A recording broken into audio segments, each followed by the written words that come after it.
de ESMC Corporativo México.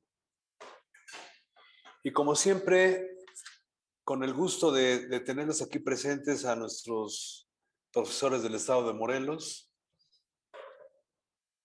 y público en general, siempre manteniendo la filosofía de tener buenos ponentes con una calidad que no cabe la menor duda.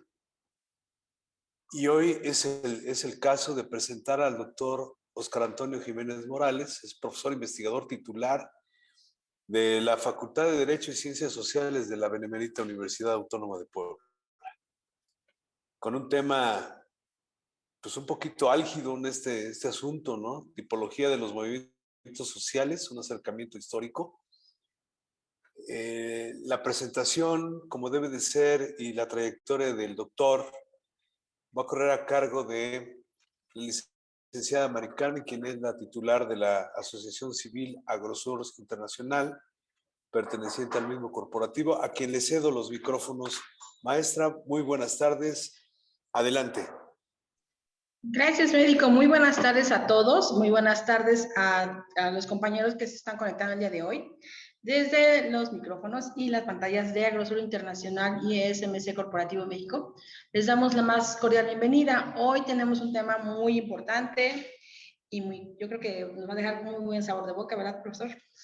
Y preguntas, ya saben, para todos preguntas en el chat se van a contestar hasta el final de la ponencia. Hoy nos acompaña, como dijo aquí el médico, el doctor Óscar Antonio Jiménez Morales. Él es profesor investigador titular ATC de la Facultad de la Universidad Autónoma de Puebla. El doctor cuenta con una estancia postdoctoral realizada en el Instituto de Ciencias de Gobierno y Desarrollo Estratégico de la UAP, dentro del programa de estancias postdoctorales nacionales del CONACYT. Es doctor en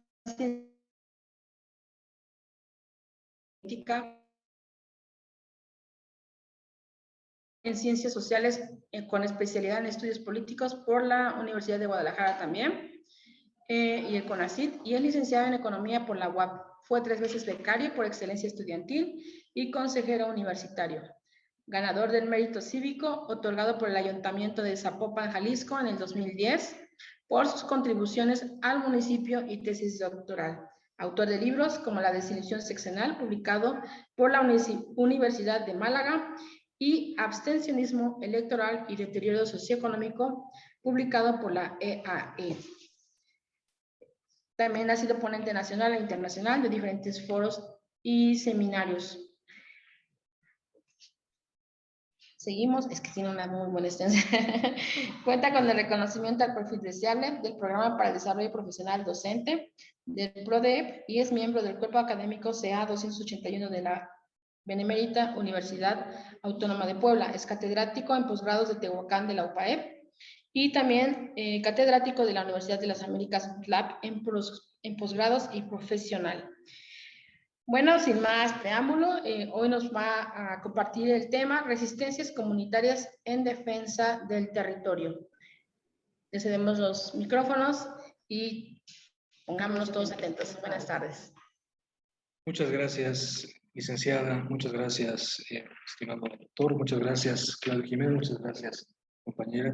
Muy agradecido por la invitación, al equipo de trabajo también. Y pues aquí estamos para impartir esta ponencia con mucho gusto. Efectivamente, el tema que hoy nos ocupa es resistencias comunitarias en defensa del territorio. Pero antes vamos a dar una pequeña introducción sobre la tipología de los movimientos sociales dentro de un acercamiento histórico y teórico para poder entender a mayor profundidad o con mayor profundidad los movimientos sociales en defensa del territorio, ¿no? Y cómo se podrían clasificar en ese sentido. Entonces, pues vamos a hablar un poquito de esta tipología de los movimientos sociales. Y hay que decir que los movimientos sociales siempre harán referencia al conflicto. Los movimientos sociales son un objeto de estudio de la sociología política. Hay que recordar que la ciencia política, además de ser una ciencia social, es una ciencia fáctica, toda vez que los hechos, sus hipótesis, tienen que contrastarse contra los hechos, ¿no? Entonces, digamos, la ciencia política, al igual que todas las ciencias sociales, además de todas las ciencias naturales, son ciencias fácticas, ¿sí? Y concretamente la ciencia política, bueno, pues tiene como gran objetivo, o como gran objeto de estudio, pues el estudio del conflicto, el estudio de las relaciones de poder.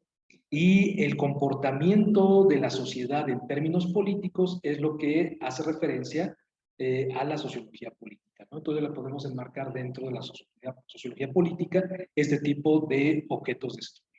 Bien, el movimiento social es la conducta colectiva organizada, culturalmente orientada, de un actor luchando contra su adversario por la dirección social de la historicidad de una colectividad concreta. Esta es la definición que nos da propiamente Alain Touraine. Nos dice también que un movimiento social no es solo una afirmación, una intención, es una doble relación, tiene un adversario y un endeu, ¿no? Digamos un término francés, ¿no? Que se puede traducir como un objetivo, tiene un propósito.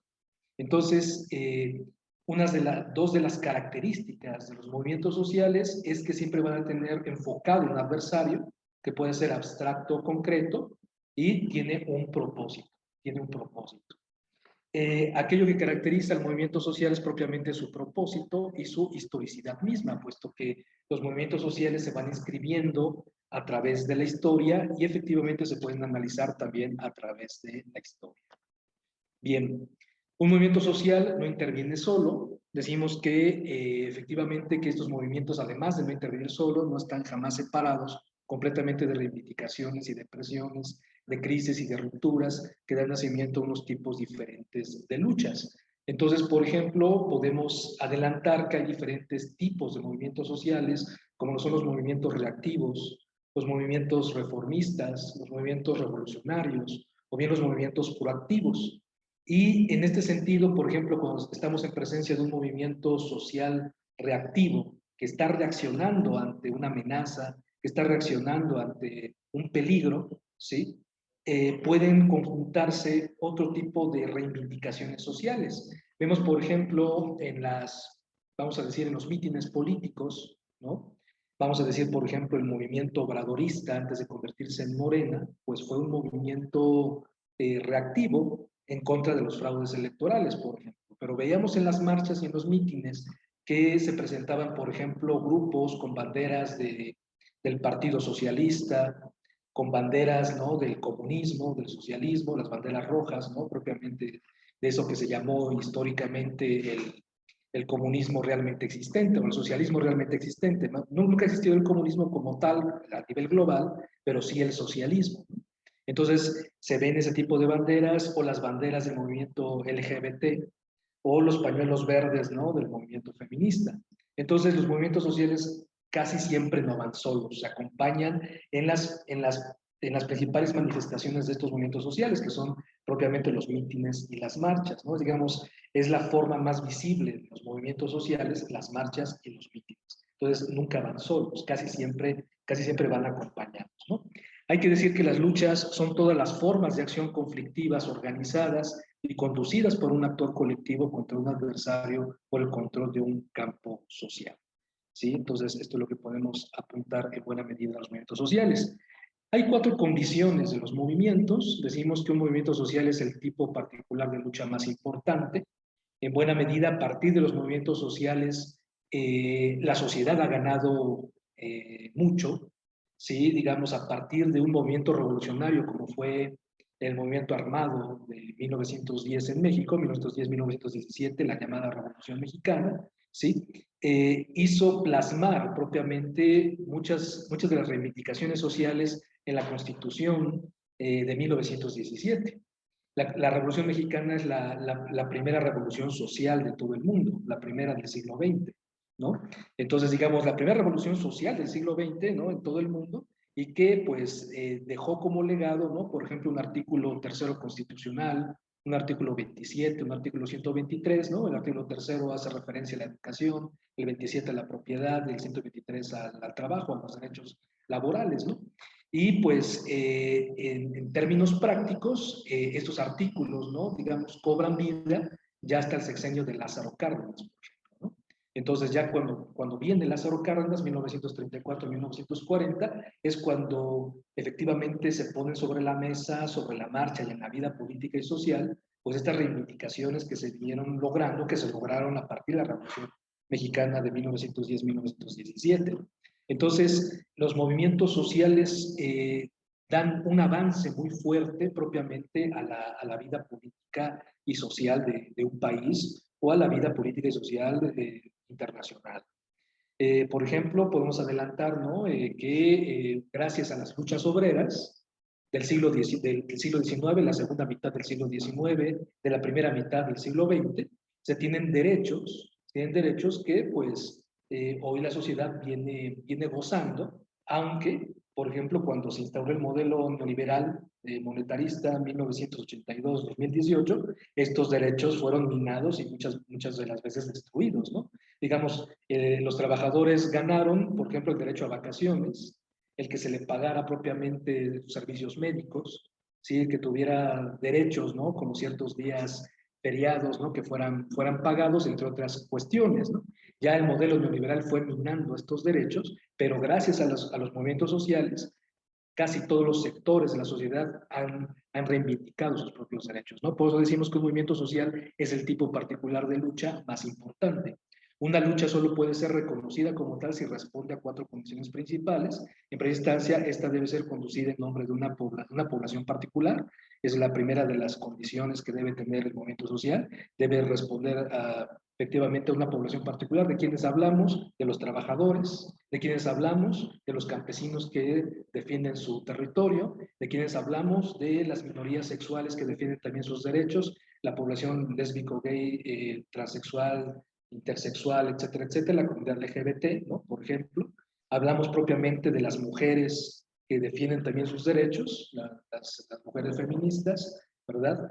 Y que en este caso, ¿no? También podemos hablar de una gran gama, un abanico muy grande sobre el movimiento feminista, ¿no? Digamos, la parte más radical del movimiento feminista, hay que recordar que radical significa ir a las raíces. La parte más radical del movimiento feminista, digamos, es la que va contra el patriarcado y contra el capitalismo, ¿no?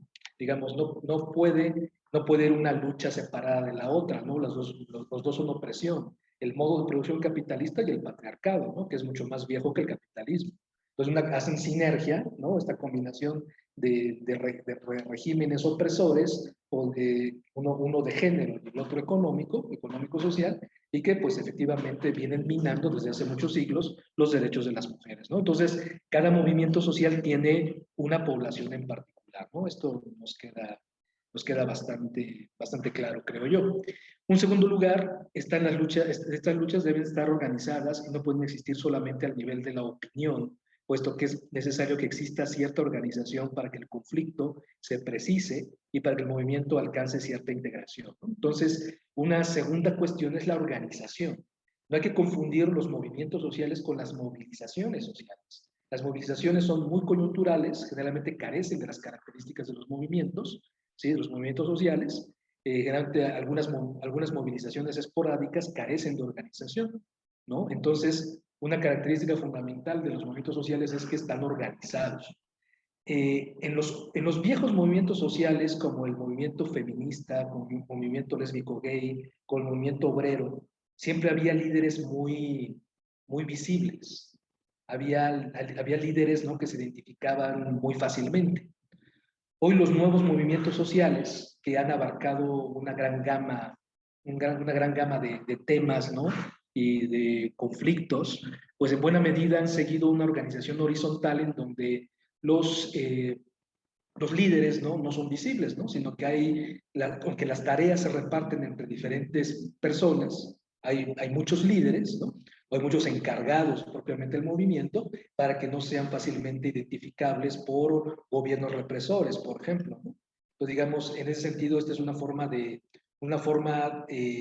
propiamente de protegerse, ¿no? Ante propiamente gobiernos represores, como había comentado, o contra lo que se llama la contrainsurgencia, ¿no? Digamos, dentro de los gobiernos hay inteligencia o espionaje, lo que hizo en buena medida Peña Nieto, Moreno Valle y todos estos desgobernantes, ¿no? Entonces, digamos, la mejor forma de defenderse era no tener, digamos, líderes visibles, ¿no?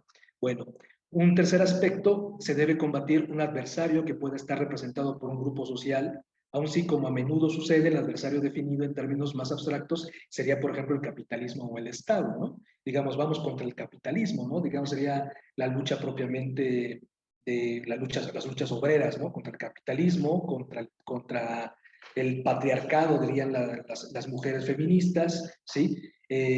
Contra el Estado, ¿no? O fue el Estado, ¿no? Lo que dicen y lo que han tomado como consigna, ¿no? Muy acertadamente, los padres y madres de Ayotzinapa, ¿no? De los padres y madres de los 43 normalistas desaparecidos por el Estado, ¿no? De la normal de Isidro Burgos de Ayotzinapa. Entonces, su consigna fue el Estado, ¿no? Aunque si somos estrictos en la definición del Estado, el Estado tiene 4 partes, ¿no? Un territorio, una población, un gobierno y un marco jurídico. Más bien ellos se refieren propiamente a todo el aparato de gobierno, ¿no? que reprimió a los jóvenes y que los desapareció, ¿no? Y pues efectivamente fue lo que pasó, ¿no? Digamos, con los estudiantes del 68, ¿no? Fue el Estado, ¿no? Entonces tiene un adversario muy concreto, ¿no? Que puede ser, bueno, muy concreto en su definición, aunque puede ser abstracto o muy definido concretamente, ¿no? Digamos, si fue el Estado o el capitalismo, es, digamos, un adversario en términos abstractos. Fue el gobierno de Peña Nieto, ahí está el adversario, vamos llamándolo muy definidamente, muy concretamente.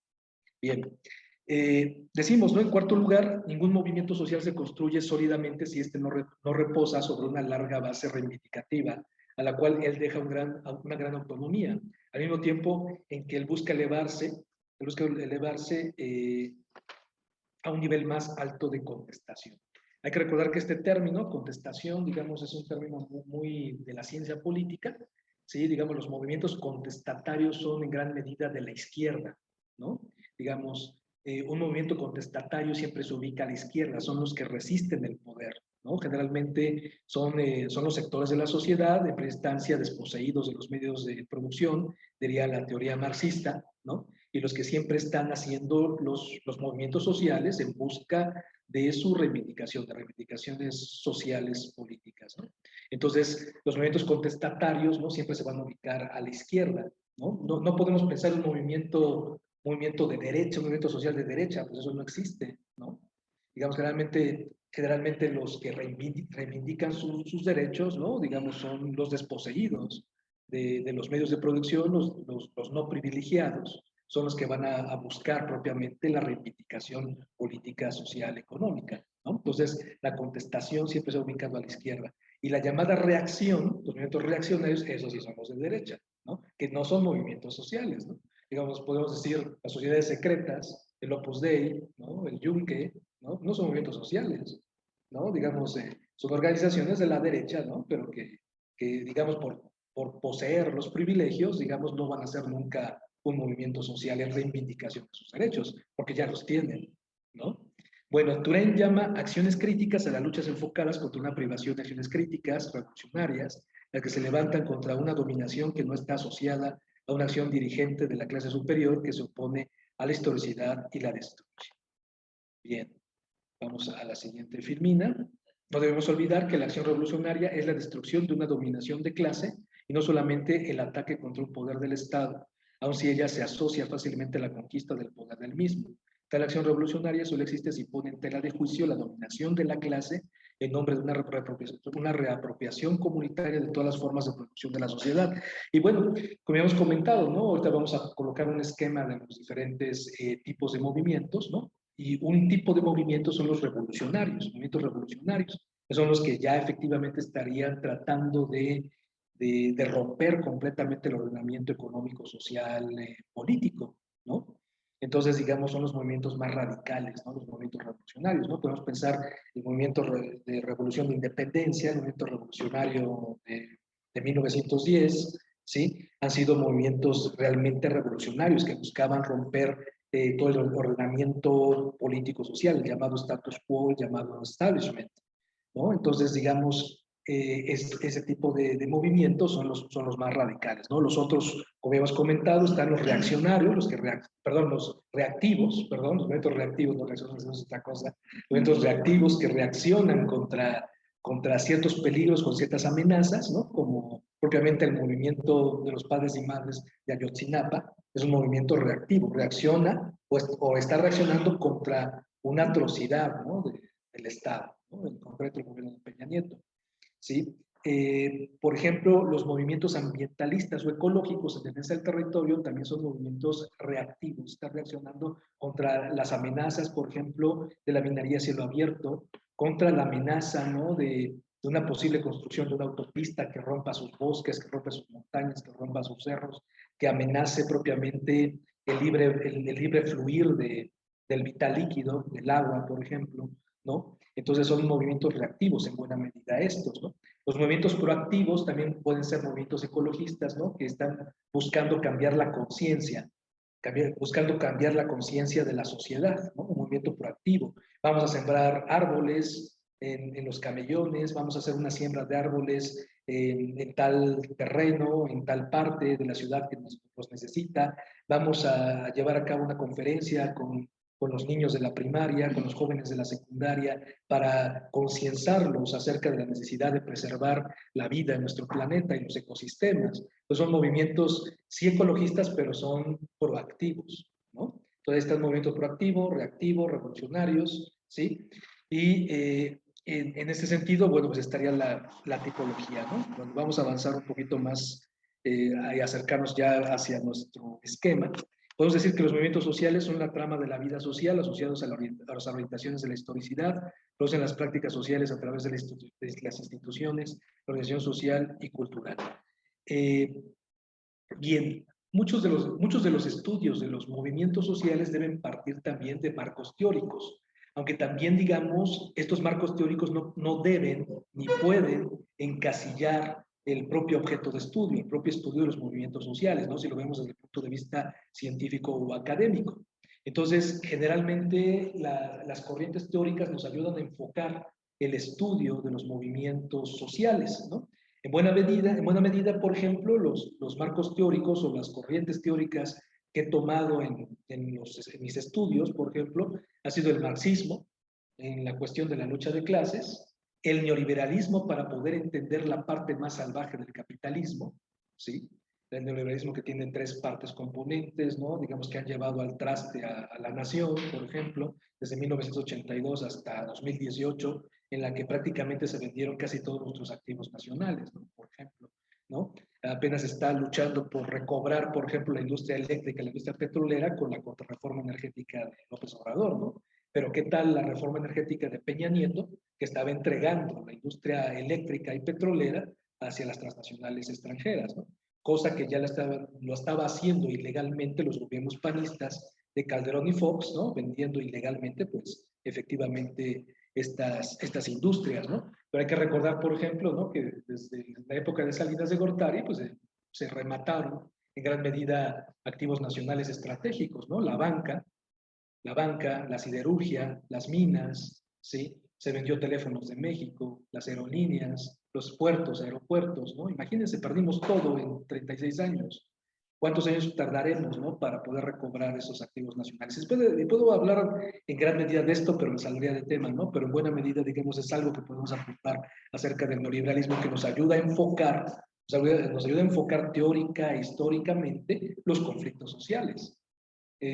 ¿Cómo no habría conflictos sociales, ¿no? Ante una población empobrecida, derivada, ¿no? De la aplicación de las políticas fondomonetaristas, es decir, las políticas auspiciadas por el Fondo Monetario Internacional, Banco Mundial, ¿no? Que han diseñado propiamente la política económica de México desde 1982, ¿no? Entonces de ahí se desprende una gran cantidad de conflictos sociales, ¿no? El neocolonialismo, México sigue funcionando como un país colonizado, ¿no? Hasta apenas, no hace unos años, ¿no? Digamos, México se inserta al capitalismo global como proveedor de materias primas, como proveedor de petróleo barato, como proveedor de fuerza de trabajo, mano de obra barata, ¿sí? Entonces, digamos, para eso se precisa tener una moneda devaluada para que estos recursos fluyan con mayor velocidad, ¿no? Digamos, es un saqueo disfrazado de comercio internacional, ¿no? Entonces, digamos, esta teoría del neocolonialismo también nos ayuda a entender muchos conflictos sociales que se derivan, ¿no? De esta voracidad, ¿no? De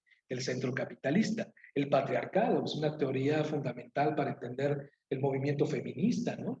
Hay que recordar que el patriarcado, bueno, pues es un sistema, un régimen de opresión de género, mucho más viejo que el capitalismo como modo de producción, acompañado propiamente al esclavismo como modo de producción desde unos 12, 13 siglos antes de Cristo. Imagínense, ¿no? Digamos, el patriarcado que está inserto hasta en las propias llamadas Sagradas Escrituras de las religiones patriarcales, ¿no? Las que se derivaron del Antiguo Testamento. El cristianismo, el islam y el judaísmo. Esta es el judaísmo, que es la madre de las otras dos religiones, ¿no?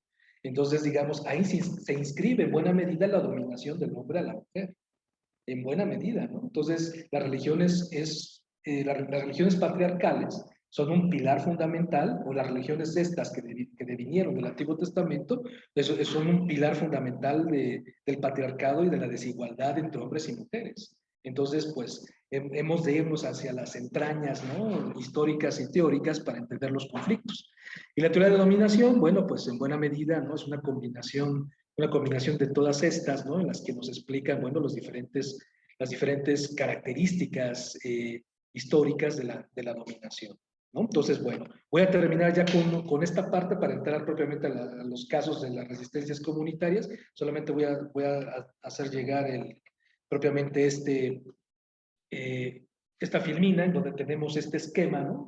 La tipología de los movimientos sociales, los reactivos, ya los explicamos, ¿no? Los que reaccionan contra algún peligro o amenaza, los reformistas. Podríamos, por ejemplo, decir, ¿no?, que el obradorismo es un movimiento reformista. Antes de convertirse en Morena, ¿sí?, se caracterizó por ir haciendo reformas poco a poco que podrían ir cambiando también poco a poco la realidad política social del país, ¿no? Digamos, no podemos decir que el obradorismo sea un movimiento revolucionario. No es un movimiento reactivo, aunque, bueno, sí reaccionó contra los fraudes electorales. Podemos calificarlo también así, ¿no? Pero más que un movimiento reactivo, más bien yo lo colocaría como un movimiento reformista, el obradorismo. Y el obradorismo es mucho más que un partido político, Morena, por ejemplo, ¿no? Entonces, digamos, en su movimiento nunca ha roto un vidrio, ¿no? Ha sido un movimiento completamente pacífico, pero en buena medida pues ha venido reformando, ¿no?, la vida política social del país, y que hoy en día, por ejemplo, muchos académicos y muchos políticos hablan, ¿no?, del nuevo tiempo de México, ¿no? Y los movimientos proactivos, ¿no?, ya habíamos comentado, ¿no?, que buscan cambiar la conciencia. Y los revolucionarios es una destrucción total, ¿no?, aunque también tiene su contraparte negativa en gran medida, ¿no? Digamos, cuánta sangre se tiene que derramar, ¿sí?, para conseguir cambios sociales y políticos, ¿no? Digamos, en eso, digamos, es la parte más negativa de los movimientos, ¿no? Bueno, voy a colocar el otro material. Bien, entonces, ya que tenemos, bueno, las bases teóricas de lo que son los movimientos sociales, vamos prácticamente a el tema central que nos ocupa, ¿no? Las resistencias comunitarias en defensa del territorio contra vamos a decir, proyectos extractivistas y proyectos de mega infraestructura.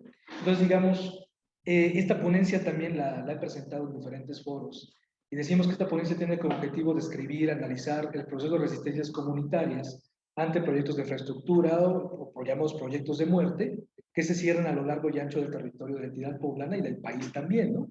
¿Por qué se llaman proyectos de muerte a los proyectos extractivistas y a los proyectos de mega infraestructura?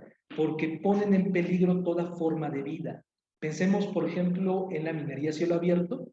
La minería a cielo abierto es una técnica o toda una tecnología de extracción de metales preciosos, principalmente oro y plata, que abarca casi toda la totalidad de los países de América, también los países de otras partes del orbe, pero concretamente en el continente americano, sí, las empresas canadienses son las que lideran la extracción de metales preciosos, pero con una tecnología que ocupa más de 600 químicos, entre ellos el cianuro, para poder desprender las pequeñas partículas de oro y plata de la roca.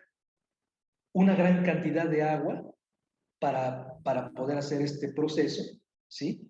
Y que, digamos, estas aguas que se utilizan para la extracción de metales preciosos quedan completamente contaminadas de estos químicos, entre ellos el cianuro, llegan hacia los mantos freáticos, contaminan las reservas de agua potable, agua dulce del planeta, ¿sí? Y además acaban con todo, ¿no? Digamos, en la región en donde se asientan las mineras, va causando sequía y contaminación, muerte, cánceres entre la gente y las comunidades que viven cerca de las mineras, y pues eso, por eso decimos que son proyectos de muerte, ¿no?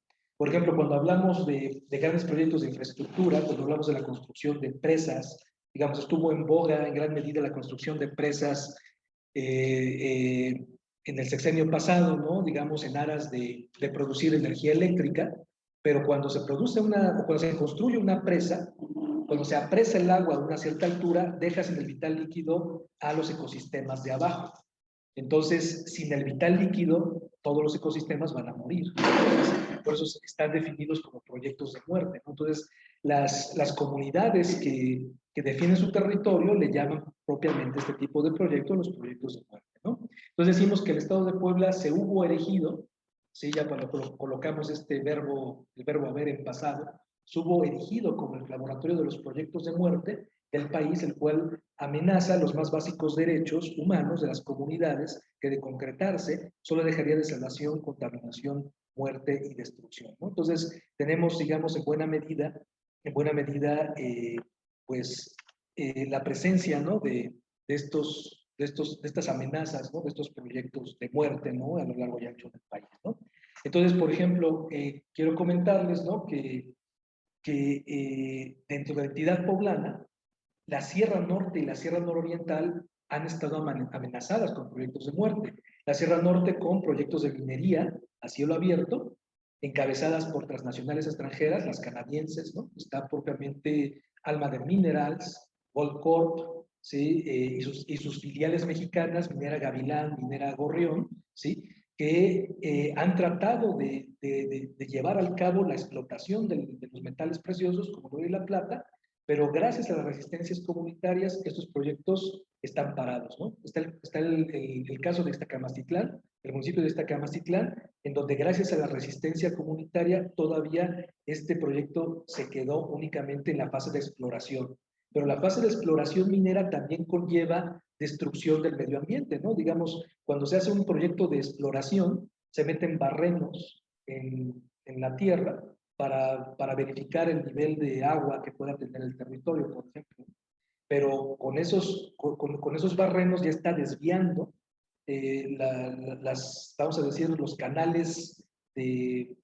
vamos a decir, los canales donde corre propiamente el vital líquido, ¿no? Entonces a muchos campesinos les dejó sin agua, ¿no? Y se secaron muchas de sus siembras, ¿no? En la Sierra Nororiental están propiamente los proyectos de hidroeléctricas, ¿sí? O estaban los proyectos de hidroeléctricas. En la Sierra Negra del Estado también proyectos de hidroeléctricas. En la Sierra de la Mixteca también unos proyectos de minería, aunque no tantos como la Sierra Norte, y también tenemos muchos casos de éxito gracias a la resistencia. Ahorita hablamos de esto, ¿no? Entonces, bueno, toda investigación, además de tener un marco teórico, también debe tener un diseño de investigación, ¿no? Digamos, si lo enfocamos desde el punto de vista académico-científico, ¿no? Que lo único que estamos haciendo es seguir el llamado método científico, ¿no? Entonces, bueno, esta investigación se ha diseñado desde la vertiente cualitativa, ¿no? Partimos de la metodología cualitativa. Hay que decir que los métodos cualitativos tienen como objetivo rescatar las subjetividades de los llamados sujetos de estudio. Entonces, vamos a ver qué es lo que piensa, vamos a ver qué es lo que siente, vamos a ver qué es lo que opina la gente o los actores sociales que se encuentran en el conflicto. Entonces, es por eso que las técnicas de investigación, o la técnica de investigación que más se utiliza para rescatar esas narraciones es la entrevista, ¿sí? Y toda entrevista tiene que ser grabada o videograbada, ¿no? Entonces decimos, partimos de la metodología cualitativa, los métodos fueron el fenomenológico, cuyo propósito es describir el fenómeno, al igual que el método descriptivo, el método hermenéutico, que es interpretar propiamente lo que nos dicen los sujetos de estudio, ¿sí? La investigación-acción participativa y la observación participante, ¿no? Entonces, digamos, dentro de estas dos últimas, su servidor, pues bueno, ha participado en ese sentido, en esa observación participante, formo parte también de las movilizaciones en las marchas, los mítines, las ceremonias, los foros, ¿sí? Y pues su servidor ha sido parte también dentro de estas resistencias, ¿no? Entonces, bueno, esos son los métodos de investigación. Y las técnicas, digamos, el conjunto de pasos más concretos para llegar a un fin sería entonces la entrevista, la fotografía y el diario de campo, ¿no? Pues ahí está nuestro diseño de investigación. Y todo diseño de investigación debe tener una aproximación epistemológica. Nuestra aproximación epistemológica es el pospositivismo, ¿no? Ha trascendido el positivismo. El positivismo es la aproximación epistemológica del paradigma cuantitativo, ¿no? Donde la realidad es una y aparte, ¿no? No interactúa el investigador con el objeto de estudio, con los objetos de estudio, ¿no? Entonces, digamos, es una posición epistemológica completamente contraria al positivismo, ¿no? Entonces, lo que manejamos nosotros es el pospositivismo como aproximación epistemológica, ¿no? Entonces, por ejemplo, tenemos el caso de Ixtacamastitlán, ¿sí? Aquí, por ejemplo, algunas organizaciones sociales, ¿no? Como la Unión de Ejidos y Comunidades en Defensa de la Tierra y el Agua y la Vida de la Colua, el Centro de Estudios para el Desarrollo Rural, CESDER, Instituto Mexicano para el Desarrollo Comunitario y el Proyecto de Organización, Desarrollo, Educación e Investigación, PODER, han redactado un documento, ¿no? En donde efectivamente se informa sobre el caso de Ixtacamastitlán, en concreto sobre los proyectos mineros, ¿no? El proyecto Ixtaca. Entonces, habla propiamente, ¿no? En este informe sobre la minería canadiense en Puebla y su impacto en derechos humanos por la vida y el futuro de Ixtacamastitlán y la cuenca del río Apulco. Entonces, aquí efectivamente se habla de 3 concesiones, están 3 concesiones a esta transnacional canadiense que es Almaden Minerals, está el Cerro Grande 1, el proyecto, o la concesión Cerro Grande 2, la Caldera y el proyecto Ixtaca.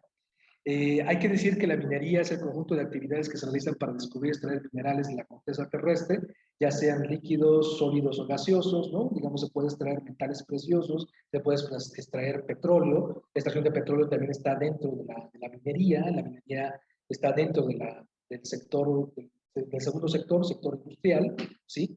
Y pues en ese sentido no se puede extraer de la corteza terrestre cualquier cosa que sea sólida, líquida o gaseosa, ¿no? En el ámbito de la explotación. Entonces, la minería a cielo abierto, ¿no? Digamos, en este caso, que es completamente contrario a la minería tradicional, ¿sí? Pues es mucho más agresiva porque no solamente se utilizan más de 100 químicos y una gran cantidad de agua, sino que se desgaja completamente el cerro. No se hacen túneles, desgaja el cerro. Está un cerro, se destruye. Lo van y lo desgajan para apoderarse con mayor facilidad de los metales preciosos, ¿no? Entonces, bueno, aquí hablamos, ¿no? de todas las comunidades que han sido afectadas por el proyecto de minería en Ixtacamastitlán. Hay que recordar que este municipio está en la Sierra Norte, es vecino, ¿no? de algunos municipios como Chignahuapan, por ejemplo, ¿no? Como Libres, ¿no? Que es uno de los municipios más grandes del estado. Entonces está amenazada con este proyecto, ¿no? Entonces, bueno, nos dice, ¿no? Este documento que establece que el involucramiento de empresas transnacionales y el predominio de transnacionales en mercados financieros es una característica de las operaciones mineras a gran escala que realizan en los últimos años. Nos dice también, ¿no? En algunos resultados, ¿no? de este estudio, que las autoridades de los 3 niveles no informan, no consultan y no conocen el proyecto, hablando propiamente del gobierno, del anterior gobierno federal, que fue el de Peña Nieto. Los anteriores gobiernos, ¿no? Pues hablaban de estos gobiernos, ¿no? Que efectivamente estos 3 niveles no informan, no consultan, no conocen el proyecto.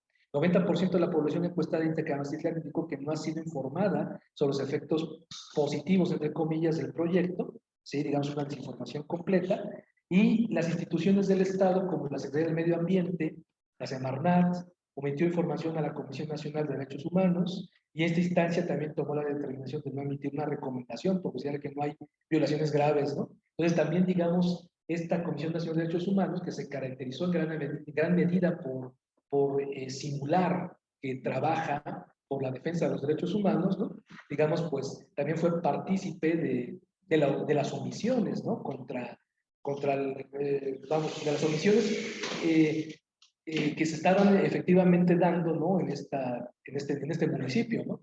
Una gran violación a los derechos humanos, ¿no? De las comunidades, ¿no? El hecho de que las transnacionales están amenazando el vital líquido, están amenazando su seguridad, estén amenazando están amenazando propiamente su vida cotidiana, ¿no? O como me dicen propiamente la gente de allá, ¿no? Nos han venido a quitar la tranquilidad, ¿no? Entonces, una Comisión de Derechos Humanos que solamente simula, una Semarnat que simulaba, ¿no? Digamos, defender el medio ambiente, una Profepa, una Procuraduría Federal de Protección al Medio Ambiente que también simulaba, digamos, atender los conflictos medioambientales, pues simplemente ahí quedaron, ¿no? Entonces, bueno, continuamos, ¿no? La empresa violó normatividad ambiental, pues realizó 236 barrenos más que los autorizados, ¿no? Entonces, digamos, yo tengo fotografías de los barrenos, ¿no? Entonces, realizaron más de los que estaban autorizados, ¿no? Entonces, también hay impunidad ante sus abusos, ¿no? Los abusos de estas transnacionales, ¿no? Entonces, bueno, adicionalmente a la lucha jurídica que han emprendido las comunidades, ¿no? Porque han emprendido desde hace muchos años, por lo menos 5 años que tiene este conflicto, han emprendido una lucha jurídica muy importante y que gracias a los amparos que les han concedido, ¿no? Digamos, el proyecto no ha avanzado de la fase de exploración a la fase de explotación allá en Ixtacamastitlán. El foco del conflicto es la comunidad de Santa María Sotoltepec. Ahí en esta fotografía podemos observar la cancha de básquetbol, ¿no? de la comunidad de Santa María Sotoltepec, ¿sí? Y que pues ahí se estaba celebrando propiamente un foro de información, no solamente a la gente de Ixtacamastitlán, sino también de los municipios aledaños, y también nos acompañó gente del estado de Veracruz, ¿no? Digamos que también efectivamente padecen estas amenazas, ¿no? Entonces, en esa ocasión fueron cerca de unos, que serán 900 personas, 1000 personas que asistieron a este foro, ¿sí? Y que pues la lucha jurídica se ha acompañado de la lucha política, de la lucha social, ¿sí? Y también de la lucha simbólica y espiritual. ¿A qué me refiero con eso? En esta fotografía estamos, digo estamos porque yo también estoy participando, estamos en una ceremonia a la Madre Tierra, pero desde la cosmovisión de los pueblos originarios, desde la cosmovisión de los pueblos nahuas, aunque también, digamos, las más de las 74 etnias que existen en todo el país han tenido, antes de la llegada o de la invasión europea, han tenido como culto a la Madre Tierra. Siempre se han hecho ceremonias en agradecimiento a la Madre Tierra por los frutos, por las semillas, por el agua, por el aire, por todo lo que nos provee precisamente para mantener o sostener la vida. Entonces, en ese sentido, ¿no? Digamos, antes de que empezara el foro, iniciamos con una ceremonia en honor a la Tonantzin Coatlicue, Coatlaxope, ¿no? Nuestra venerable Madre Tierra, Tonantzin Coatlicue, ¿sí? Y en ese sentido, ¿no? Digamos, se colocó, digamos, la ofrenda a la Madre Tierra, semillas, frutos, ¿sí? Una cruz de los 4 rumbos, ¿no? Los 4 rumbos de Quetzalcóatl. Se hizo el saludo a los 4 rumbos, comenzando por el oriente, el rumbo de Quetzalcóatl, el sur, el rumbo de Huitzilopochtli, el poniente, el rumbo de Xipetotec, y el rumbo del norte, el rumbo de Tezcatlipoca, la deidad que desciende del cielo en forma de jaguar. Entonces, conectándonos propiamente con nuestra antigua espiritualidad antes de la invasión europea, es cómo esta resistencia espiritual y simbólica contribuye también a defender el territorio, ¿no? Entonces, las marchas que se han emprendido en Ixtacamastitlán, en Tetela de Ocampo, en Olintla, en otros municipios de la entidad poblana, ¿no? Las ha encabezado esta parte simbólica y espiritual, ¿sí? Por ejemplo, en la marcha de Tetela de Ocampo fueron abriendo las ahumadoras, ¿no?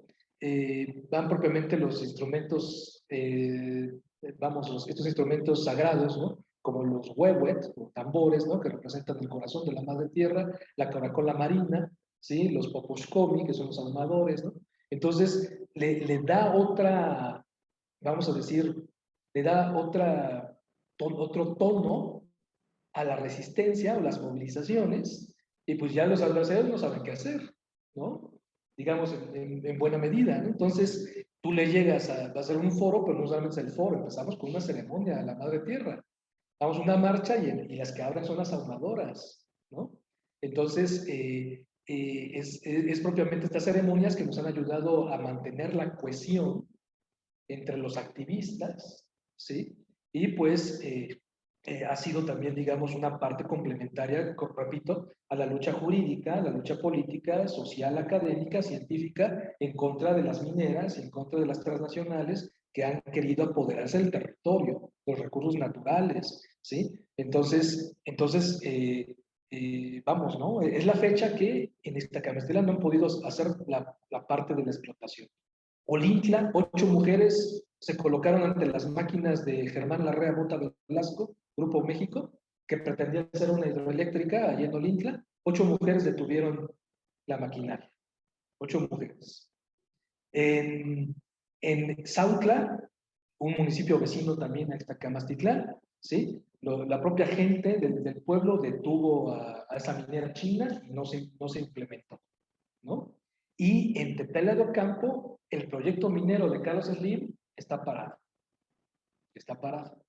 Entonces, ahorita, digamos, en buena medida la concentración de las fuerzas ha estado más en Iztacamastitlán, puesto que las filiales de Alma de Mineras, Minera Gorrión, Minera Gavilán, han metido todo, un día sí y el otro también, ¿no? Digamos, estos proyectos de impacto ambiental para que fueran aprobados. Pero resulta que la Secretaría del Medio Ambiente, ¿no? Digamos, en estos últimos años, les ha negado la aprobación de este documento de impacto ambiental, no ha pasado y se mantiene parado el proyecto en Iztacamastitlán. Entonces, nos han servido propiamente las movilizaciones, los foros, los mítines y nuestras ceremonias a la Madre Tierra. Anterior estábamos en Santa María Sototepec, ¿no? Una de las comunidades de Iztacamastitlán. Un año después estuvimos en la cabecera municipal de Iztacamastitlán, de San Francisco, Iztacamastitlán, también, digamos, iniciando nuestro ritual a la Madre Tierra, y se ve con mayor claridad la ofrenda.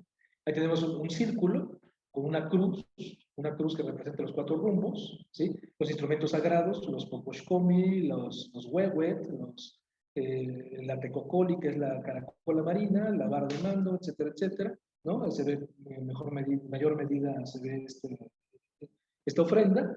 Aquí estamos también ahí en Iztacamastitlán, una caravana de automóviles, nos acompañó también Ocotepec en defensa del agua y de la tierra. Aquí en Ocotepec, digamos, hicieron un proyecto de privatización del agua, ¿no? Digamos, ¿a quién se le ocurre privatizar el agua? Pues ya sabemos a quién se le ocurrió privatizar el agua, ¿no? Desde hace algunos 8 años, por ejemplo, ¿no?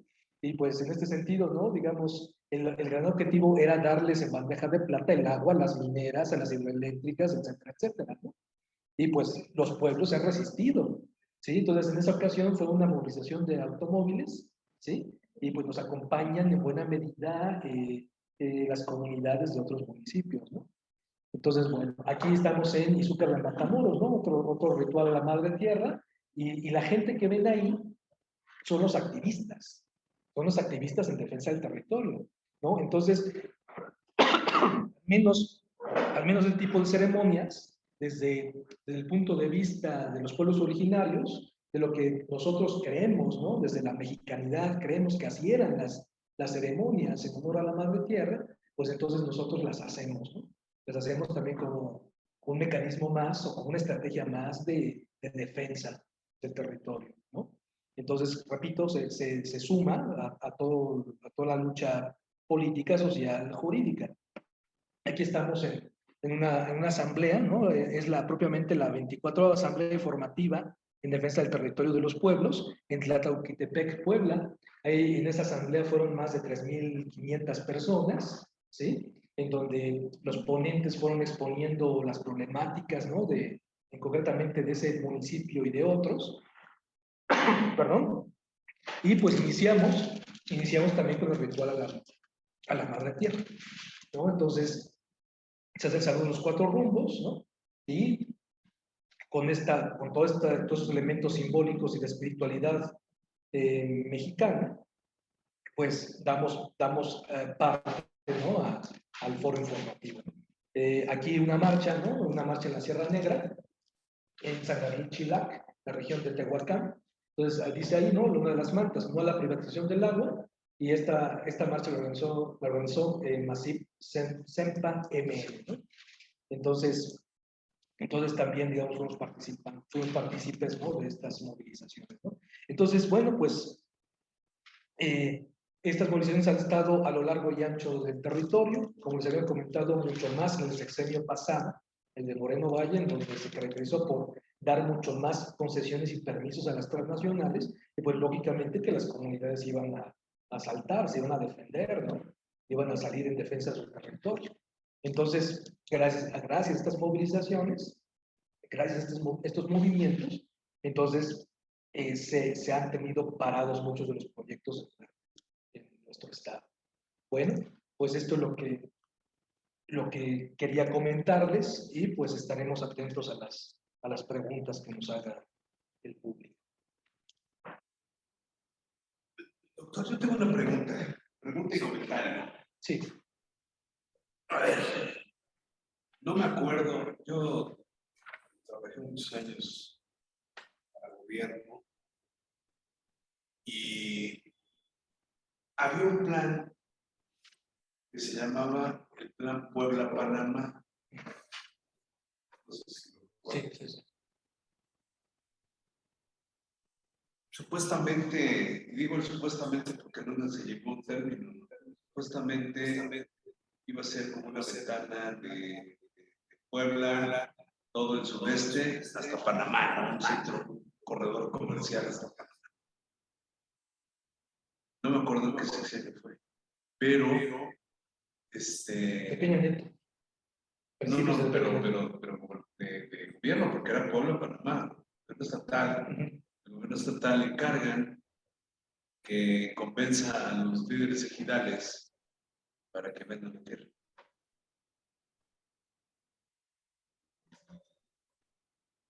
Venden la tierra. Entregan el recurso del gobierno, turno, le entregan el recurso a los que vendieron la tierra. Y la tierra nunca la entregaron. Nunca. Otro caso. Un caso en Chignahuapan. No recuerdo la comunidad, pero no sé si es Acoliguía, no recuerdo. Pero ese ejido tenía, pues había ganado premios por el buen manejo del bosque. De repente dice una paraestatal, es que necesitamos atravesar el bosque para poner unas torres. Una transnacional, ¿no? Más bien.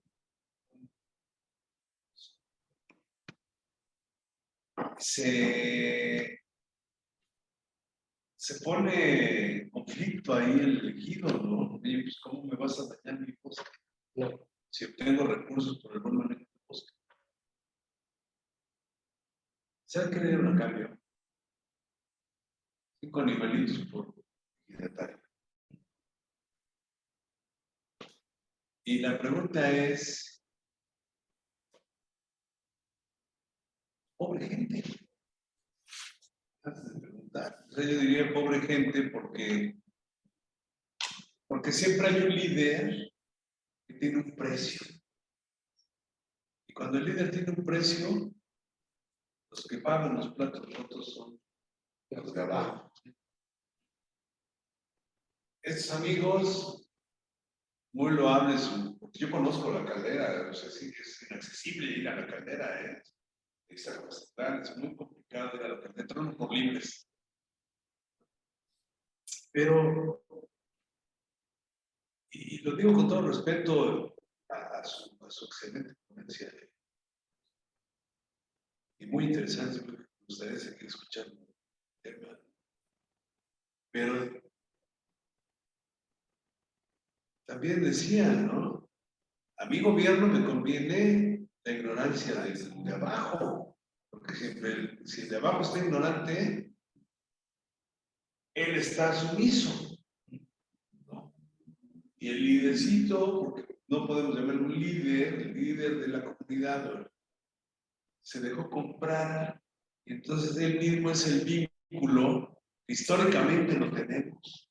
Siempre hay un parte, alguien, mujer o hombre, se atraviesa y él se encarga de ser como un gestor, ¿no?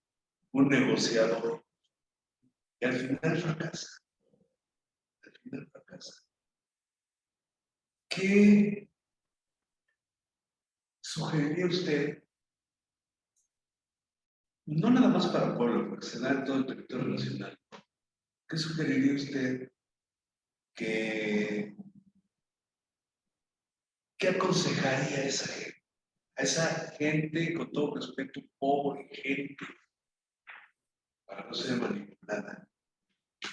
Porque es manipulada, y ha sido manipulada por los siglos de los siglos, por colores o no colores, siempre ha sido manipulada. Y es una tristeza.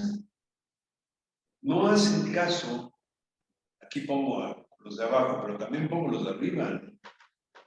Los de arriba no hacen caso a proyectos sustentables. ¿Qué proyectos sustentables?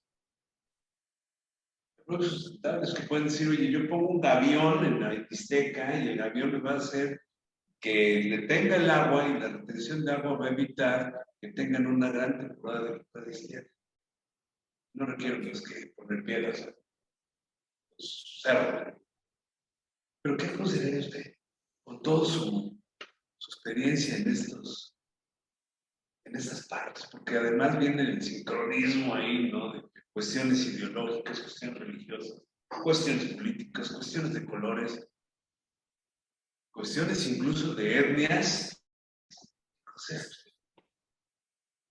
Mire, es que a final de cuentas, a los pueblos, pues yo no tendría que aconsejarles nada. Lo que pasa es que tenemos la idea que la gente puede ser manipulada como se le antoje a los gobiernos en turno, y no. La gente de los pueblos tiene su propia sabiduría, que haya gente que haya sido, que se haya vendido en tal cual tiempo, ¿no? Esa es otra cosa. Pero la gente de los pueblos tiene su propia sabiduría, tiene vamos a decir, su propia conducción social y política, ¿sí? Y en ese sentido, digamos, es una sociedad con mayoría de edad, ¿no? Porque decir que la podemos manipular es como tratarla de menor de edad, ¿no? Tiene su propia sabiduría. Entonces, digamos, en términos políticos, ellos siempre han celebrado las asambleas, porque han sido, digamos, comunidades completamente democráticas, o en buena medida democráticas, ¿no? Digamos, toda la institucionalidad política, ¿no? Llamados desde los ayuntamientos hasta los gobiernos de los estados, los llamados gobiernos federales, etcétera, etcétera, pues vienen propiamente de una cosmovisión europea, ¿no? Entonces, digamos, la propia visión política de los pueblos ha sido la verdadera democracia popular, ¿no? Entonces, en este sentido, digamos, si los ayuntamientos, para empezar, escucharan las decisiones que toman los pueblos en las asambleas, otra cosa sería. Muchas de las veces se imponen cosas desde arriba que vienen a aterrizar muy malamente, ¿no? Abajo. Una verdadera democracia se construye de abajo hacia arriba. Entonces, el cuarto poder es propiamente la asamblea popular, lo que debe ser la asamblea popular, lo que efectivamente consensa, ¿sí? Las comunidades, ¿sí? Debe ser subida a los ayuntamientos, de ahí a los gobiernos de los estados y de ahí al gobierno federal. Muchas de esas veces, ¿no? Digamos, era completamente la de los poderes fácticos, el gobierno de Washington, la cúpula de la Iglesia Católica, las transnacionales extranjeras, Caldera como el principal decisor de la política del país, que era el presidente de la República, era en el régimen político, ¿no? Donde era el presidente el que tenía la última palabra, que el principal elector de los gobernantes, los gobernadores, presidentes municipales, etcétera, etcétera, bastaba nada más con controlar al presidente, porque todas las transnacionales, ¿no? Cambiaban de presidente. Después con la Cámara de Diputados, a partir de 1997 más o menos, ¿no? Pero siempre se construyó un reino de democracia, ¿no? Éramos propiamente un gobierno autoritario con una simulación democrática, ¿no? Todavía para construir una verdadera democracia en México todavía estamos lejos, ¿no? Pero los que tienen propiamente el conocimiento de que es una verdadera democracia popular son ellos, ¿no? Entonces, digamos, hay que efectivamente dialogar, ¿no? con los pueblos para efectivamente saber qué se hace en conjunción con los gobiernos municipales, estatales y el gobierno federal, ¿no? Entonces digamos, ellos tienen mucha fuerza, saben lo que quieren, ¿sí? Digamos, una cosa completamente diferente a la cosmovisión capitalista, ¿no? Y la cosmovisión occidental, ¿no? El capitalismo también viene, vamos, es propiamente una arista, ¿no? de la civilización occidental, ¿no? Esta nueva cultura capitalista. Entonces, digamos, es otra cosa completamente distinta, ¿no? Y le llamamos desarrollo a la propia organización o la propia forma de organización política, social, económica de los pueblos originarios. Le llamamos desarrollo o atraso. Es una cosa completamente distinta al llamado desarrollo capitalismo, el desarrollo capitalista. Por ejemplo, luego vienen digamos, estas transnacionales a convencer a la gente, ¿no? Que es de mucho progreso, ¿no? El tener una minera, porque les va a dar empleo, les va a dar desarrollo, les va a dar crecimiento, y que esas son mentiras y barbaridades, ¿no? Cuando la minería es un tipo de actividad económica, ¿no? Que no es fuerte en el factor trabajo. Está más concentrado en el factor de capital, ¿no? Y los trabajos y los empleos que ofrecen son precarios. Entonces están engañando a la gente. Hay un sector de la gente que sí es engañada, eso sí, ¿no? Y estos perversos, ¿no? De las mineras, de las celulares, les pintan la iglesia para que acepten, ¿no? Que los espejitos, efectivamente, ¿no? Para que acepten este tipo de proyectos. Pero la gran mayoría de la gente no la engaña, no son tontos, ¿no? Entonces, más bien nosotros debemos aprender de ellos, ¿no? Digamos, debemos aprender de su propia sabiduría ancestral. Exactamente. No, perdón, tienes dos preguntas. Sí, adelante. Dice, ¿cómo se ha visto afectada la situación de los pueblos indígenas con la llegada del COVID-19 y cómo han lidiado con la ineficiencia del Estado para combatir esta situación? Ok. Bien, pues para empezar, bueno, pues esta crisis sanitaria afectó tanto a poblaciones urbanas como rurales, y entre las poblaciones rurales indígenas o no indígenas, ¿no? No obstante, hay que decir, ¿no? Que donde pegó mucho más esta crisis sanitaria fue en las ciudades, ¿no?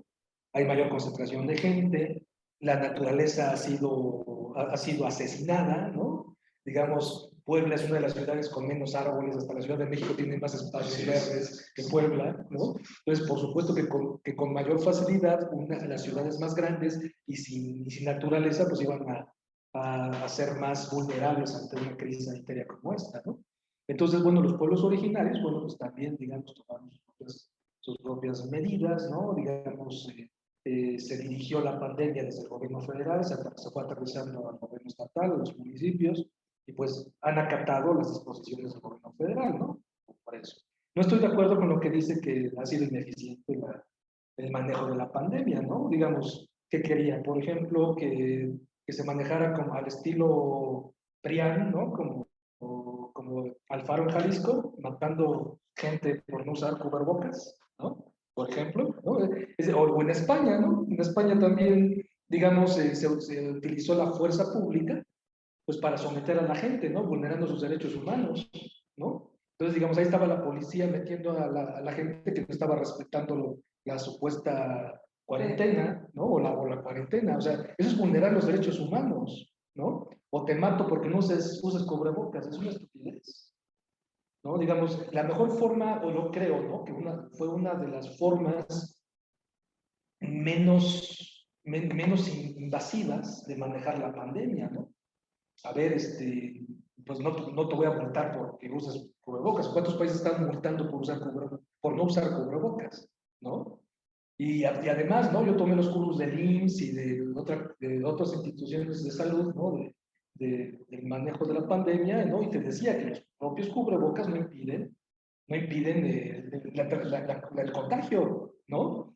Entonces, pues estamos hablando de un virus, ¿no? Una tela como esta, pues no va a impedir que pase un virus, ¿no? O sea, digamos, es muy pequeño, ¿no? Entonces, y el propio curso de Derecho te decía, esto no impide el contagio, ¿no? Pero bueno, en alusión a lo que decían contra López Obrador, es que cuántas vidas hubieran salvado si López Obrador usara cubrebocas. Pero que eso es una tontería, ¿no? Pues es que no pone el ejemplo, ¿no? Entonces, bueno, vamos a preguntar cuántos nuevos alcohólicos hay, ¿no? Porque Felipe Calderón abusa del alcohol, ¿no? Por ejemplo, ¿no? Entonces, digamos, es un discurso muy perverso contra contra la actual administración y sobre el manejo de la pandemia. Entonces, en esa cuestión, pues no estoy de acuerdo. Ok, doctor, muchas gracias. Tengo otra pregunta de Brenda F. Dice, buenas tardes, doctor, una pregunta. Si bien es cierto que estos proyectos traídos por empresas transnacionales son más dañinos que el bien económico que pueden traer, y al ser una comunidad en la periferia, su investigación tiene una alternativa económica para aquellos que están a favor de estas empresas por su necesidad de empleo. Pues es que yo no les voy a dar clases de economía a las comunidades indígenas. Por ejemplo, está Cuetzalan, por ejemplo, que tiene su propio modelo económico. ¿Sí? No sé que conozcan, por ejemplo, exactamente, ¿no? La Tosepa Antitatanisque, ¿no? Unidos Venceremos, ¿no? Es una cooperativa de mujeres y hombres, más mujeres, ¿verdad? ¿Sí? Que es una cosa completamente contraria a la lógica capitalista. Ahí no tenemos un dueño de la empresa, ¿no? Cuya ganancia se concentra en sus manos. Las ganancias van para todos, ¿no? Entonces, todos trabajan y todos tienen las ganancias. Por eso es una cooperativa, cosa completamente contraria a la empresa de capital privado, ¿no? Donde todos trabajan para el dueño, ¿no? O el capitalista, ¿no? 2 horas de tu jornada de trabajo bastan para que recuperes tu salario, para que tu jefe te dé tu salario, las restantes 6 horas son de ganancia al dueño de la empresa, ¿no? Entonces, digamos, como les digo, ¿no? Ellos tienen su propia sabiduría ancestral para saberse organizar, ¿no? Digamos, un campesino, la lógica campesina es completamente distinta a la lógica capitalista. Entonces, todo el mundo piensa, ay, ¿qué proyecto les vamos a llevar para sacarlos de la pobreza? O sea, no, vamos a dialogar, ¿no? Con las comunidades, ¿no? Para ver de qué manera, ¿no? Digamos, todos tengan, digamos, efectivamente los elementos suficientes para sostener y reproducir la vida, ¿no? No están buscando acumular ganancias ni riquezas, ¿no? Entonces, digamos, más bien hay que caminar junto a las comunidades, ¿no? Por ejemplo, este proyecto de los pueblos mágicos, ¿no? Ha sido, digamos, proyectos propiamente vamos a decir, de maximizar las ganancias de los empresarios de esos pueblos, ¿no? Hay un término que ahorita en este momento no se viene a la mente, es un término que efectivamente hace convertir a estos pueblos en vitrinas, en donde, por ejemplo, tú, vendedor ambulante de esquites o de cualquier cosa, vete para allá, ¿no? Porque es zona turística y no puedes vender aquí tus esquites, tus telas, tus bordados, ¿no? Se ve mal, ¿no? Porque es pueblo mágico. Entonces, digamos, ha sido una política contraria a la propia naturaleza de los pueblos. Los que no se dejaron fueron los de Cuetzalan. A ver, somos parte del pueblo, estamos vendiendo aquí nuestras plantas, nuestras hierbas, nuestras semillas, ¿no? No nos vamos a ir a otra parte más que en el centro, ¿no? Ellos nos dejaron. En Cholula, los vendedores de esquites y de todo los mandaron ahí a las orillas del parque, a la vía, ¿verdad? Porque se ven mal, ¿no? Es pueblo mágico. Pues es una estupidez, ¿no? Fíjese, doctor, que, bueno, le voy a hacer otra pregunta y fíjese en su comentario. Dice Naum David, dice, doctor, ¿qué nos puede decir sobre la resistencia comunitaria en el socavón de Juan Cebonilla y el supuesto saqueo de la empresa Bonafont en la comunidad? Excelente punto de vista. Aquí también iba a tomar el caso de Juan Cebonilla, el caso de Bonafont, ¿verdad? Pero bueno, excelente intervención de Naum. Y pues a mí me parece que fue estupenda la resistencia de la gente del municipio de Juan Cebonilla y los alrededores, entre ellos gente de Cholula, Y pues efectivamente no es un supuesto saqueo. Bonafont estuvo saqueando el agua de estos pueblos, ¿no? De estas comunidades, principalmente en el municipio de Juan Cebonilla. Y pues son también otras empresas como Danone, ¿no? Que van muy relacionadas con Bonafont, ¿no? Entonces, durante años estuvieron saqueando el agua. Y la propia gente de Juan Cebonilla, porque también he estado con ellos, y me faltó colocar aquí también las fotografías y también el caso de Juan Cebonilla y Bonafont, ¿no? Digamos, ellos dieron el testimonio que subieron sus pozos tradicionales, subieron el nivel de agua desde que fueron a tomar las instalaciones de Bonafont, ¿no? Entonces, ¿cómo es posible que el agua de las comunidades la esté acaparando una empresa? ¿Sí? Se acapara el recurso, acapara las ganancias, ¿sí? Pero pues este recurso, este vital líquido, la sangre de la madre tierra, como dirían los pueblos originarios, digamos, pues le pertenecen a todas las comunidades, ¿no? Entonces a mí me parece excelente, ¿no? Que hayan hecho esta resistencia, ¿no? La gente de estas comunidades, ¿no? Y pues efectivamente reivindicaron sus derechos. Quiero decir que también acompañé esta lucha con una ponencia en 2 ocasiones y pues hicimos también el ritual de la Madre Tierra. Porque les comparto, ¿no? Digamos, quien dirige estas ceremonias es un servidor. Entonces, en Guadalajara, durante algunos años estuve en un grupo de mexicanidad y pues ahí aprendí la ritualidad, ¿no? Digamos, entonces, con este conocimiento lo compartí con los movimientos sociales y hemos acompañado de esa manera las resistencias.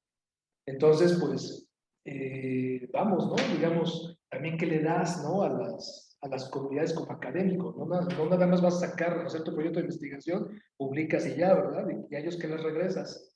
Pues hay que regresarles lo que publicas y hay que colaborar en algún sentido, ¿no? Hay abogados, ¿no? Que colaboran, digamos, metiendo los amparos y todo esto. Pero digamos, que efectivamente te encuentres abogados que acompañan las luchas sociales son los menos. Entonces, también mi máximo reconocimiento a estos abogados, ¿no? Que acompañan la lucha jurídica, ¿no? La lucha académica, pues ahí estamos profesores, ¿no? Contribuyendo con nuestro conocimiento, lo poco mucho, porque digo, comparado con nuestro conocimiento ancestral que ellos tienen, pues no se compara en nada, ¿no? Entonces, lo poquito que sabemos o podemos tener, se compara. Y lo que hemos compartido, ¿no? Vamos, es eso, ¿no? Digamos, yo viajo desde Puebla a estas comunidades, llevo mis instrumentos, llevo los poposhkomi, llevo los huehuet, ¿no? Todo lo que se necesita para la ofrenda. Bueno, a veces les pido, a ver, vamos a traer flores, traigan semillas, ¿no? Todo así, la cooperación, ¿sí? Pero en especie, pues, ¿no? Entonces tú trajiste las semillas, perfecto, las ponemos, tú trajiste las flores, las ponemos en las ofrendas, ¿no? Yo traigo los instrumentos y dirigimos la ceremonia. Y nos ha dado más cohesión a los activistas. Exactamente, nos involucramos con ellos. Así es. Doctor, no hay más preguntas. Un último comentario de mi parte. Sí. Le comparto que ya tuvimos temas tocando este punto, ¿no? Tuvimos uno que se llamaba Gobernanza de la Biodiversidad y Pueblos Indígenas. Una doctora de Chiapas, junto con la hija de Rigoberto Menchú, nos dieron esa plática. Y luego otra doctora nos dio una plática. Tensiones del turismo rural en pueblos indígenas. Comentábamos precisamente lo que maldita la hora que le pones el nombre del pueblo mágico, sí. Porque todos ganan, menos ellos. Sí. Menos ellos. Sí. Y mi último comentario sería, y al final se abre una brecha, o hay una brecha donde segregan a la gente original, es segregada y es tratada como si fuera yo soy el conquistador. Exactamente. Sí. Ya me acuerdo del término, se llama gentrificación. Son proyectos de gentrificación, exactamente. Pero la segregas sí. Y dices, sí. ¿Por qué tuviste, es un ejemplo burdo, ¿no? ¿Por qué tuviste que descubrir una pirámide en mi pueblo? ¿No? Porque ya le diste atrás al pueblo. Así es, exactamente. Sí. Y entonces cambia la idiosincrasia de las generaciones futuras. Claro. Ya no tienen esa identidad que tenían en el origen. Exacto. Y el turismo que construyen, porque que tratan de atraer es el turismo de clase media, media alta, más bien de clase media alta, de clases altas. Un hotel de 400 pesos ya te lo dan en 800, una habitación de 800 te la dan en 1200. Igualmente los restaurantes de suben, entonces digamos, es una forma de disgregar, de separar, de quitar de la escena, ¿no?, a la gente de los pueblos para venirse a poner los empresarios que buscan maximizar sus ganancias. Son políticas de gentrificación, los llamamos pueblos mágicos. Cuetzalan no se dejó. Pero la otra es que, pero cuando ese conquistador, entre comillas, ese que se siente diferente, le va mal en algo, regresa a un pueblo original, a X pueblo, porque ahí hay una cura ancestral. Sí.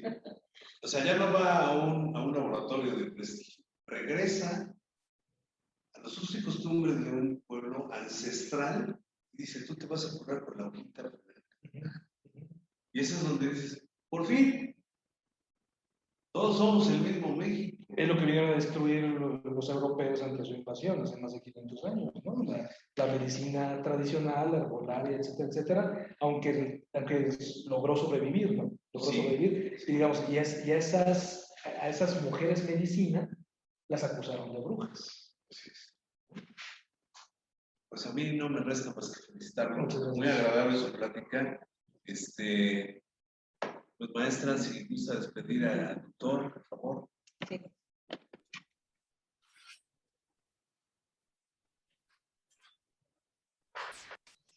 Bueno, por lo que se habrán dado cuenta, fue una ponencia muy amena. Gracias. Muy educativa y que nos deja pues, también muy buen sabor de boca. Yo creo que tenemos que aprender mucho de nuestros pueblos originarios, tenemos mucho que aprender acerca de cómo dirigirnos a ellos, cómo llegar con ellos y cómo, yo creo que en lugar de llegar a decirles que en qué te ayudo, sería cómo colaboramos para que hagamos un México mejor, ¿no? Exactamente. Entonces, gracias profesor, gracias doctor por su apoyo y le vamos a obsequiar de parte de Agrosur Internacional un reconocimiento por haber asistido con nosotros. Espero no sea la última vez que venga. Esperamos que nos vuelva a compartir uno de los temas que vengan en sus libros y queda abierta Agrosur Internacional para cualquier ponencia. Con todo gusto. A todos los demás que nos acompañaron, muy buenas tardes. No dejen de contactarnos para que se sigan anotando para nuestros cursos. Vamos a tener ya el próximo jueves un ciclo de conferencias de acuacultura, temas específicos de acuacultura. Anótense, van a estar muy buenos para todos los que están trabajando o que quieren retomar alguna técnica de acuacultura. Los ponentes están, pues yo creo que hasta filosos, ¿verdad, doctor? Pues internacionales, todos 4 son de México, México país. Uno es mexicano que está desarrollándose en Inglaterra y una investigadora de Chile. Entonces es un seminario con reconocimiento curricular y como dice la maestra, la licenciada Carmen, por favor, esperamos contar con su asistencia. Muchísimas gracias a este martes de presencia y virtuales. Muchas gracias. Nos vemos próximamente. Muchas gracias.